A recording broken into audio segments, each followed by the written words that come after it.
छत्तीसगढ़ विधानसभा का 2 दिवसीय विशेष सत्र कल से होगा शुरू।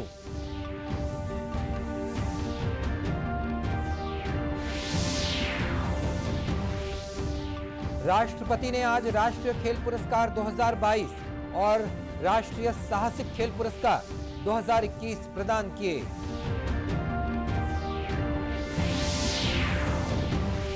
भारतीय रिजर्व बैंक कल से शुरू करेगा खुदरा डिजिटल रुपया।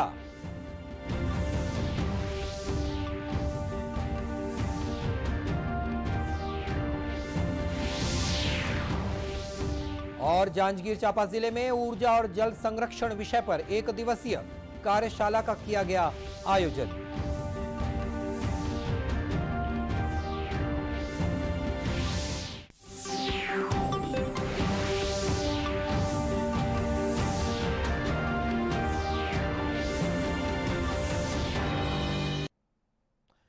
नमस्कार, आप देख रहे हैं दूरदर्शन समाचार। मैं हूं मनीष अहलूवालिया और अब समाचार विस्तार से। छत्तीसगढ़ विधानसभा का विशेष सत्र कल से शुरू होगा। इस दौरान 2 बैठकें होंगी। इस विशेष सत्र के दौरान शासकीय कार्यों का अनुमोदन किया जाएगा और साथ ही आदिवासियों के आरक्षण के संबंध में भी खास तौर से चर्चा की जाएगी। यह सत्र 2 दिसंबर तक चलेगा। राष्ट्रपति द्रौपदी मुर्मू ने आज राष्ट्रपति भवन में आयोजित कार्यक्रम में राष्ट्रीय खेल पुरस्कार 2022 और राष्ट्रीय साहसिक खेल पुरस्कार 2021 प्रदान किए।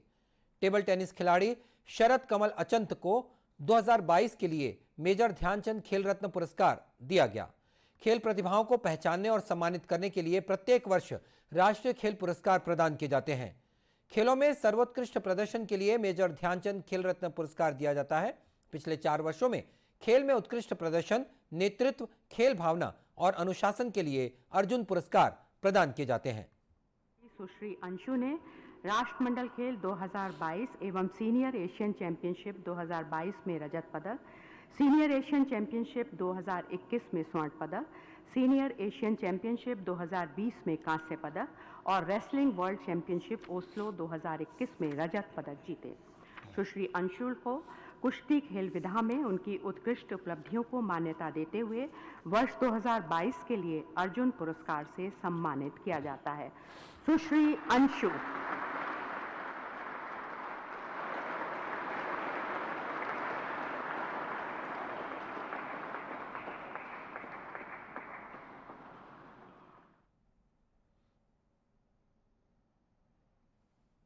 द्रोणाचार्य पुरस्कार खेल प्रशिक्षकों के उत्कृष्ट प्रदर्शन का सम्मान है। ध्यानचंद पुरस्कार किसी खिलाड़ी के पूरे जीवन काल में खेल में उत्कृष्ट योगदान के लिए प्रदान किया जाता है। राष्ट्रीय खेल प्रोत्साहन पुरस्कार खेलों के प्रोत्साहन और विकास में भूमिका निभाने वाले निजी और सार्वजनिक क्षेत्र की कॉरपोरेट संस्थाओं, खेल नियंत्रण बोर्ड, गैर सरकारी संगठन, राज्य और राष्ट्रीय खेल निकायों को प्रदान किए जाते हैं। भारतीय रिजर्व बैंक ने इस वर्ष 1 दिसंबर यानी कि कल से प्रायोगिक आधार पर खुदरा डिजिटल रुपया शुरू करने की घोषणा की है। रिजर्व बैंक की प्रेस विज्ञप्ति के अनुसार इसके लिए 8 बैंकों की पहचान की गई है। पहले चरण में इसकी शुरुआत 4 शहरों में भारतीय state bank, ICICI bank, yes bank और आईडीएफसी फर्स्ट बैंक से की जाएगी। बाद में bank of Baroda, union bank of India, HDFC bank और कोटक महिंद्रा बैंक सहित 4 और बैंक इसमें शामिल किए जाएंगे। प्रायोगिक आधार पर डिजिटल रुपए की शुरुआत मुंबई, नई दिल्ली, बेंगलुरु और भुवनेश्वर शहरों में की जाएगी। बाद में इसका विस्तार अहमदाबाद, गैंगटॉक, गुवाहाटी, हैदराबाद, इंदौर, कोच्चि, लखनऊ, पटना और शिमला तक किया जाएगा। प्रायोगिक आधार पर डिजिटल रुपया ग्राहकों और व्यापारियों के क्लोज्ड यूजर ग्रुप में चुनिंदा स्थानों पर उपलब्ध होगा। डिजिटल रुपया एक डिजिटल टोकन के रूप में होगा और इसकी कानूनी वैधता होगी। उपयोगकर्ता मोबाइल फोन पर बैंक द्वारा उपलब्ध कराए गए डिजिटल वॉलेट के माध्यम से डिजिटल रुपया का लेन देन कर सकेंगे।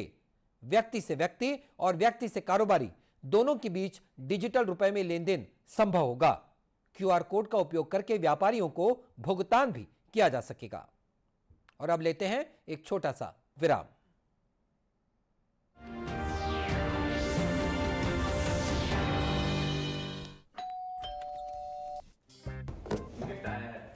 अरे वाह, लेजेंड की बैट। इससे तो मैं खेलूंगा।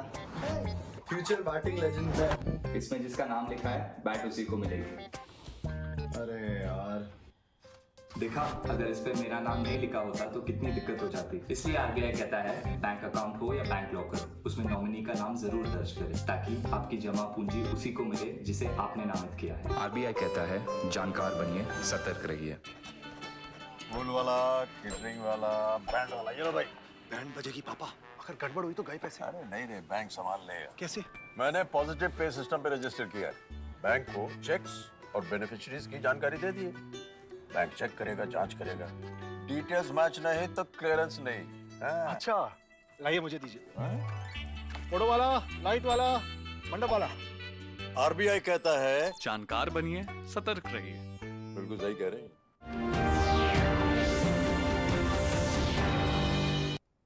और ब्रेक के बाद एक बार फिर स्वागत है आपका दूरदर्शन समाचार में। प्रदेश में अनुसूचित जनजाति वर्ग के लोगों को आरक्षण देने के संबंध में कल छत्तीसगढ़ विधानसभा में खास तौर से चर्चा की जाने वाली है। इस बीच पूर्व मुख्यमंत्री डॉक्टर रमन सिंह ने राज्य सरकार पर आरक्षण के मामले को न्यायालय में कमजोर करने का आरोप लगाया है।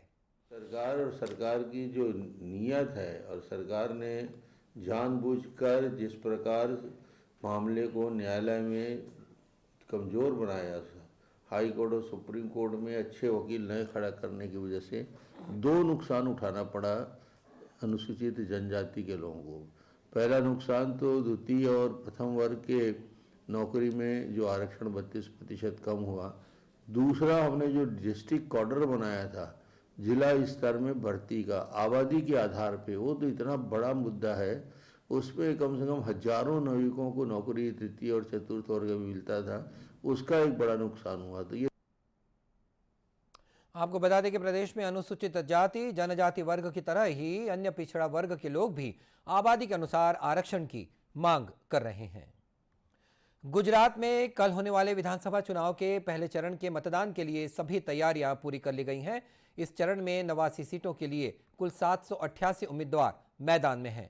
दक्षिण गुजरात, सौराष्ट्र और कच्छ क्षेत्र के 19 जिलों में कल मतदान होना है। मतदान सुबह 8 बजे शुरू होगा और शाम 5 बजे समाप्त हो जाएगा। लगभग 2 करोड़ 40 लाख मतदाता इस दौरान अपने मताधिकार का प्रयोग कर सकेंगे। चुनाव कर्मी चुनाव सामग्री लेकर मतदान केंद्रों पर पहुंच गए हैं। राज्य में शांतिपूर्ण मतदान सुनिश्चित कराने के लिए आवश्यक सुरक्षा प्रबंध भी कर लिए गए हैं। जांजगीर चांपा जिले में ऊर्जा और जल संरक्षण विषय पर 1 दिवसीय कार्यशाला का आयोजन किया गया। कृषि विज्ञान केंद्र में आयोजित इस कार्यशाला में किसानों को ऊर्जा और जल संरक्षण के महत्व के साथ ही फसल चक्र में परिवर्तन करके धान के बदले अन्य फसलों की खेती करने के बारे में जानकारी दी गई। कार्यशाला में किसानों को केंद्र सरकार की विभिन्न योजनाओं के बारे में भी बताया गया। इस कार्यशाला के बारे में वरिष्ठ कृषि वैज्ञानिक राजीव दीक्षित ने बताया कि किसानों को सोलर पंप के जरिए खेती के बारे में भी विस्तार से जानकारी दी गई। आज किसानों को यही जानकारी देने के लिए यहाँ पर एकत्रित किया गया है। एक जागरूकता शिविर लगाया गया है कि हमारे किसान भाई सिंचाई में जल का उपयोग कैसे करें। आज की नई नई तकनीक जो आई है, जिसके हम पर ड्रॉप जो है उसका उपयोग हम कर सकते हैं, जल की एक एक बूंद का हम उपयोग कर सकते हैं। और साथ ही साथ क्रीड़ा विभाग के द्वारा जो ऊर्जा का अपन संरक्षण करना है, ऊर्जा संरक्षण जो हम ड्रिप इरिगेशन वगैरह का उपयोग कर रहे हैं और इनका जो उपयोग क्रीड़ा विभाग द्वारा कराया जा रहा है, इस बात की जानकारी आज किसानों तक पहुंचाई जानी है। इसके लिए आज यह शिविर लगाया गया है। अक्षय ऊर्जा विकास अभिकरण के अभियंता दीपक कुमार साहू ने बताया कि किसानों को सिंचाई से संबंधित जानकारी कार्यशाला में दी गई। एनर्जी एफिशिएंसी से रिलेटेड कैसे हम एग्रीकल्चर सेक्टर में वो चीज़ का प्रयोग कर सकते हैं, इस विषय में आज विस्तृत जानकारी कृषकों को दी गई है। विभिन्न प्रकार के तकनीक है जिसमें हम जल और ऊर्जा का संरक्षण कर सकते हैं। जैसा कि मैं आपको बताना चाहूँगा कि एनर्जी एफिशिएंट पंप्स का यूज़ करके, स्टार रेटेड पंप्स का यूज़ करके हम कम ऊर्जा में अधिक मात्रा में सिंचाई सुविधा ले सकते हैं। कृषकों को विभिन्न माध्यमों के भी बताए गए हैं जिससे जल का प्रयोग कम किया जा सकता है, जैसे स्प्रिंकल इरिगेशन है, ड्रिप इरिगेशन है, इससे पानी की खपत कम हो। जैसा कि कार्यशाला में भाग लेने आए एक किसान ने बताया कि जल संरक्षण के जरिए फसल लेने के तरीके के बारे में उन्हें विशेषज्ञों ने जानकारी दी। सौर ऊर्जा विभाग की ओर से और कृषि विभाग के दोनों मिल के आज 1 दिवसीय रखे हैं, जिसमें महूल आमंत्रित करे आए हम एक से हमारा एक तो सूर्य के रोशनी से ये होते, बिजली के बचत होते, पानी के बचत होते। एमा कई ठन में प्रशिक्षण से मिलते कि एक तो हमारा बिजली के खर्चा से बाँच जाथन, सौर ऊर्जा लगाहन तो और ओमा हमारा बहुत आमदनी हो जाते, बिजली बिल पटाए ले बाँच जाथन।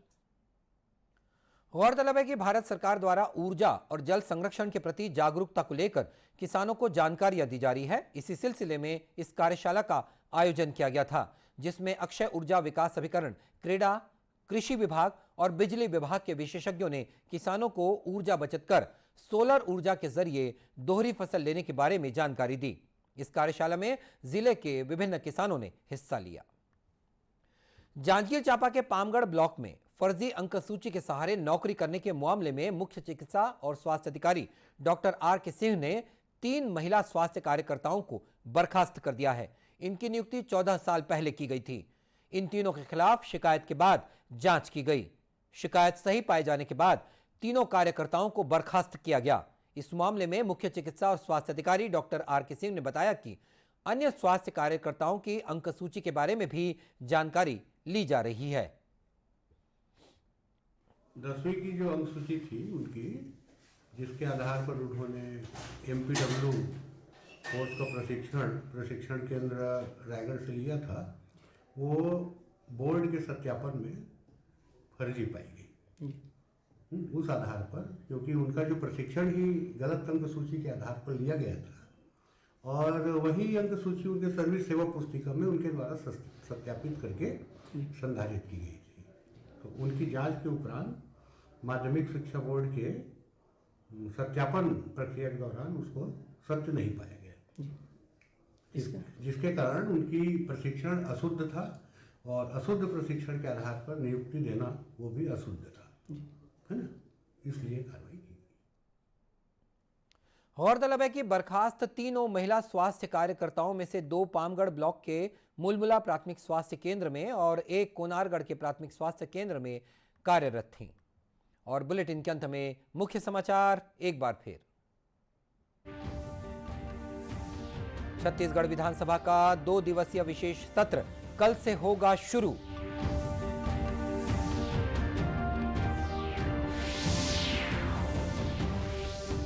राष्ट्रपति ने आज राष्ट्रीय खेल पुरस्कार 2022 और राष्ट्रीय साहसिक खेल पुरस्कार 2021 प्रदान किए।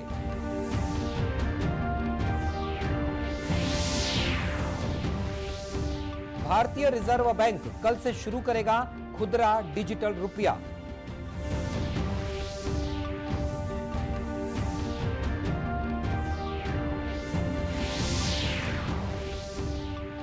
और जांजगीर चांपा जिले में ऊर्जा और जल संरक्षण विषय पर 1 दिवसीय कार्यशाला का किया गया आयोजन। इसी के साथ यह समाचार बुलेटिन समाप्त हुआ। नमस्कार।